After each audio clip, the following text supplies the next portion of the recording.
Hey, how's it going? Hard Times guy here. You ain't gonna believe this. You know the trouble I had with my guys, and we had it resolved. Got 10 of them signed up. All I got to do is provide 3 guys out of 10. I called them, told them I was getting ready to do a video. Said I needed 3 guys, show up. Now they want to know what the video is going to be about. I told them it's going to be about quilts. Quilts? You mean bed covers? Ladies sewing things? I said, yeah, quilts. Said I like old quilts and have always liked old quilts. My mother was a quilter. My Aunt Colleen was a quilter. So I'm going to talk about quilts for a little while. Well,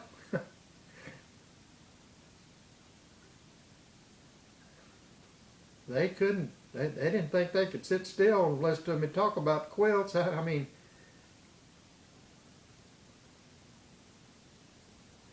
nobody agreed to come. The only one that was going to come and listen to me talk about quilts was Dog, and Dog was just coming because he's the president of the union, and he feels more of an obligation, I guess, to do what he said he was going to do than the rest of them do.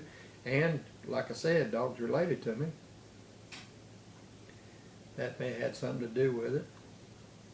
I said, well, guys, this is going to null and void our agreement right off the bat. It don't matter what I'm going to talk about. You guys agreed to send 3 guys out here. And so I said, here, I'm going to give you one other opportunity, and if this doesn't work out, if you can't come up with 3 guys, then our agreement's over before it got started. So I said, here's what I'll do.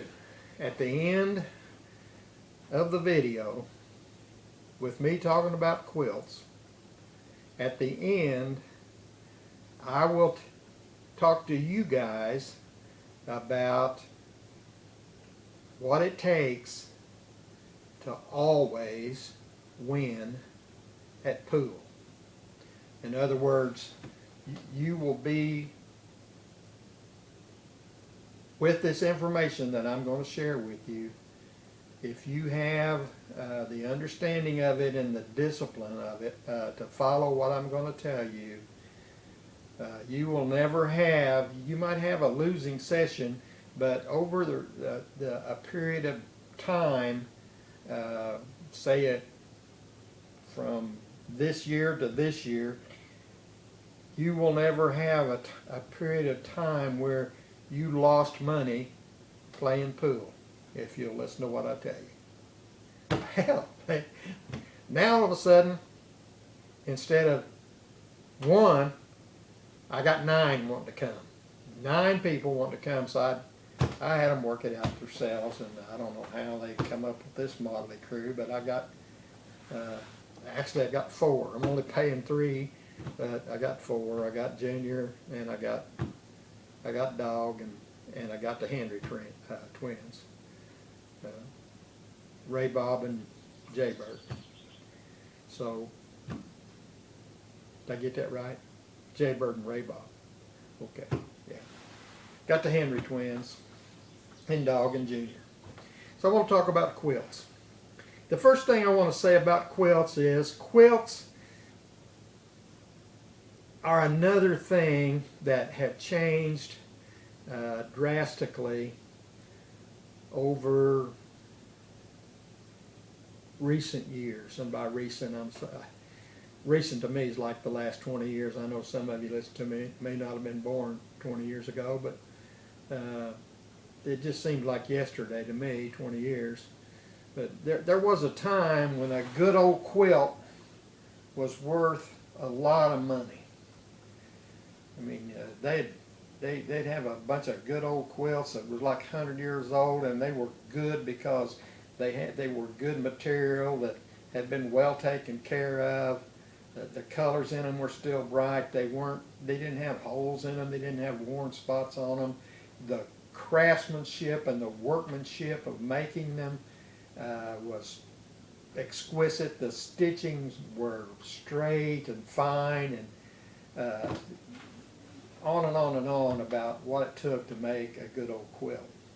And even a good new quilt. You know, my mother made quilts.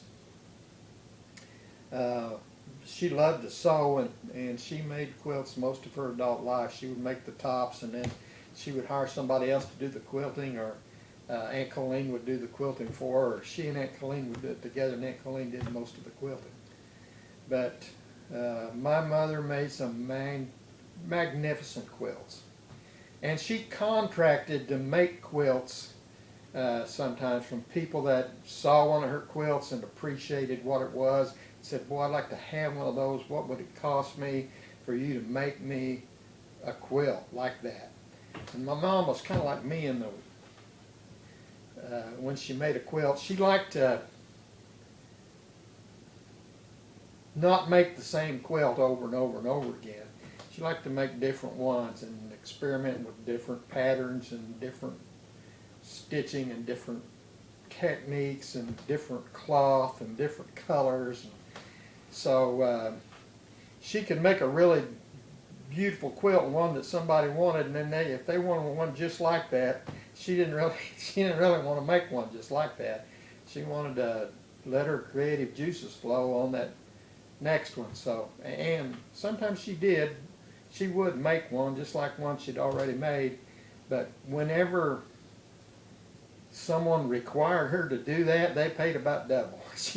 She charged them for making the second one that was like the last one. But she got some really significant money for some of her quilts. And there were some ladies that liked her quilts so much they'd come back and buy one just every once in a while. Every 2 or 3 years they'd think they needed to buy another one of Mom's quilts, and they'd come talk to her about, you know, what she had, what kind of colors she had available, what kind of ideas she had for the next quilt.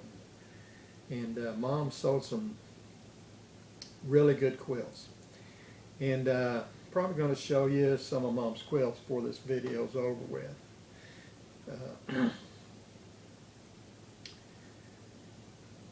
I think this is correct.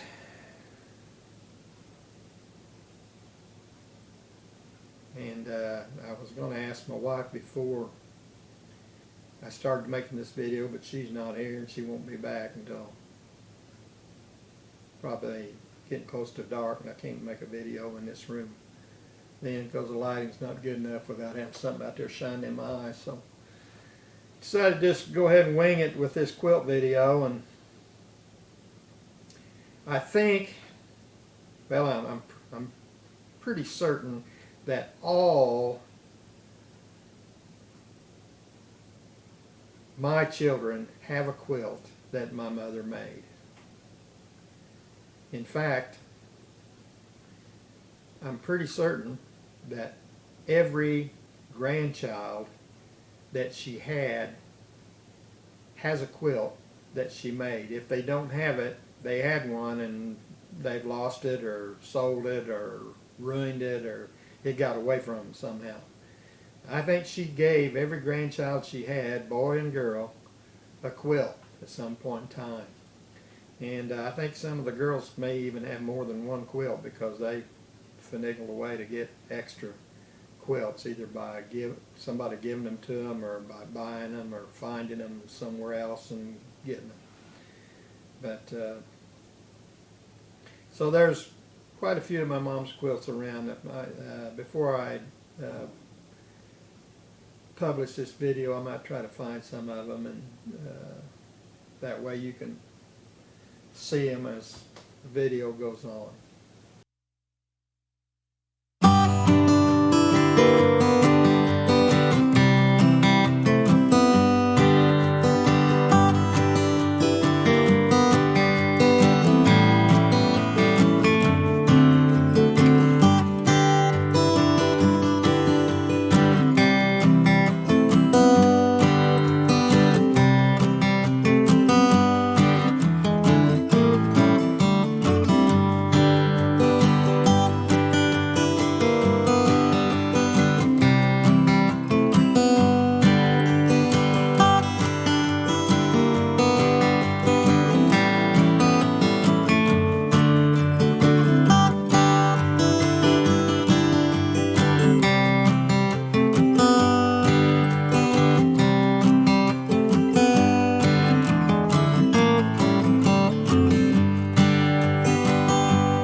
quilt I want to talk about today is, for lack of a better name, I'm going to call it Diane's quilt.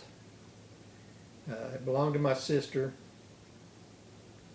and it didn't come to her through our family. It came to her through her husband's family. She got out of high school and went to college, and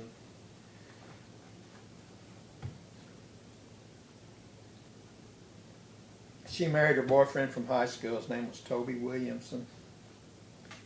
And I worked with Toby's dad.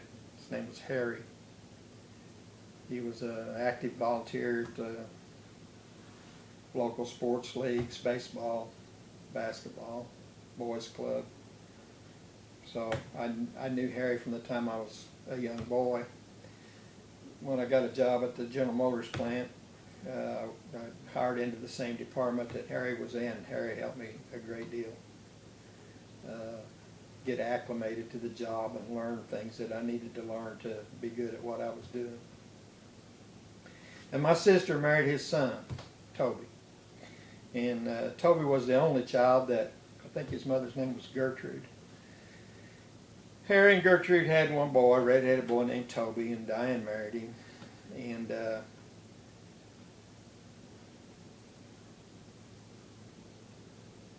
that marriage ended in divorce. It didn't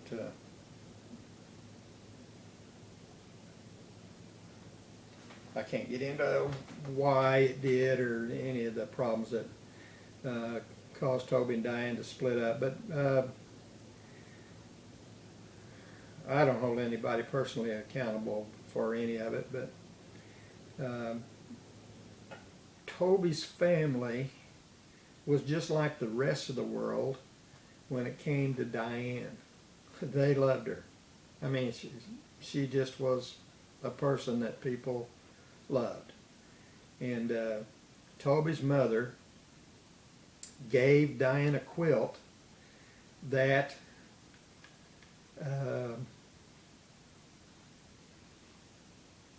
it at least belonged to Toby's mother's mother, and it might have before that belonged to Toby's great-grandmother. So this was an old quilt, a good quilt. It was made of red and white material, which were great colors for a quilt. It had always been well taken care of, and it was in excellent condition. And it was an excellent example of an old, good quilt. In fact, one time actually at the time I had two red quilts, and I'd taken some pictures of them with my oldest granddaughter. She just had a birthday this week. She said she was 29, but I think she's 36. Thereabouts. I think 36 is how old she is. In fact, I'm sure 36 is how old she is. And she's quit acknowledging that she's getting that old. But when she was a little girl, I'm talking about probably less than 2. The age that they you sit them in a high chair and give them a cookie, and before they get that cookie eaten, you know, they don't have enough teeth. They gum it and slobber on it, and they got it all over them. And her and Clint, my youngest brother, he had a daughter. Her name is Vania, and her and Holly were about the same age. I think Holly was maybe just a month or 2 older than Vania, and so they were little babies together. And we had the 2 of them, a picture of them in both sitting in high chairs, eating a cookie like I'm talking about, and they had it all over them. That was one of my favorite pictures of them as a childhood. We had another picture of them, and I'm not sure I can find it. If I do, it'll be in this video. I haven't seen it in a long time, and I think I looked for it once and couldn't find it. But it's a picture of the 2 of them and these 2 red quilts I'm talking about. I had a red and white quilt that I bought somewhere. It was a good old quilt. It wasn't nearly as good as Diane's quilt, but it was a really good old quilt. And then I had Diane's quilt. And those two little girls, and we put them with those quilts and took pictures of them, and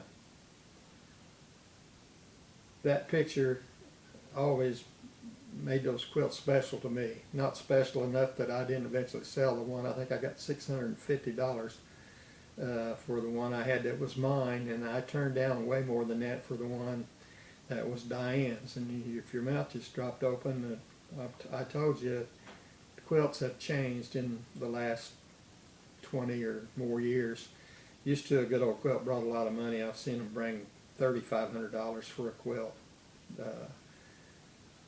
And, you know, at an auction where people were battling for them, lots of quilts that would bring more than $2,000, and like I said, $3,500 for one time. So those old quilts used to be worth a lot more money than they are today, and that's because the Chinese started, you know, they got people over there that sit there and sew quilts, and they send those hand-stitched quilts over here and sell them for nothing, and it's destroyed the quilt market for us. That's not probably the only thing that caused quilts to go down, and some quilts still bring a lot of money, and some, I go to the quilt show every year at the Persimmon Festival and look at their quilts, and I still just love quilts and like to look at them. But I never was one to buy them too often because I was always too tight to pay what a good one would bring. Consequently, I never had enough of them to really become an expert at what was a good one and what wasn't. So I couldn't pay the big bucks for one because I didn't know enough about them. Never did learn enough about them. But Diane's quilt, red and white, given to her by Gertrude Williamson. Magnificent example of an old, good quilt with lots of things going for it. Still have it. Still it stays stored away most of the time because I don't want anything to happen to it. But hope you've enjoyed this video. Hope you've enjoyed looking at her quilt. Now you guys, are you ready? Now pay attention because this don't take very long and I don't waste a lot of time with you, and I don't want you arguing with me about it. And this is something that I learned as a very young man, and it's proven, it works. If you can understand what I'm saying, and I think even the morons that a couple of you are can understand this, and if you got the discipline to apply it to your strategy, which is where you're going to fail, probably, you will never again lose money playing pool. At the end of every year, when you tally up where you stood, and I know none of you keep records, but some of you do have a general idea whether or not you won or lost when you're gambling in pool games. If you will do what I'm telling you to do, and it's possible to do this, even in today's world of pool, and not near as many people played as when I was young. Not that many people play now as played then, but you can still get this done. Here it is. Are you ready? Don't ever play pool with somebody that's better than you. Yeah, it's that easy. No. Don't play with those guys that can beat you. You can find a game with somebody that can't beat you. Play with them. If you'll do that, you'll always win at pool. Even that guy that you didn't know could beat you, well, he'll beat you once in a while. And once in a while, them borderline guys will beat you. But over the long run, just using that simple strategy, you'll never lose at pool. No. What? Are you trying to tell me it won't work? It's obvious. It's not too obvious because I've watched you play pool. You'll get in there and play with him, and he'd beat the socks off of you. Huh? There's other guys I can name that just, you ain't got no business stand around the same table with them, and you get in there and play with them, lose your money. I told you. Yes. Yeah.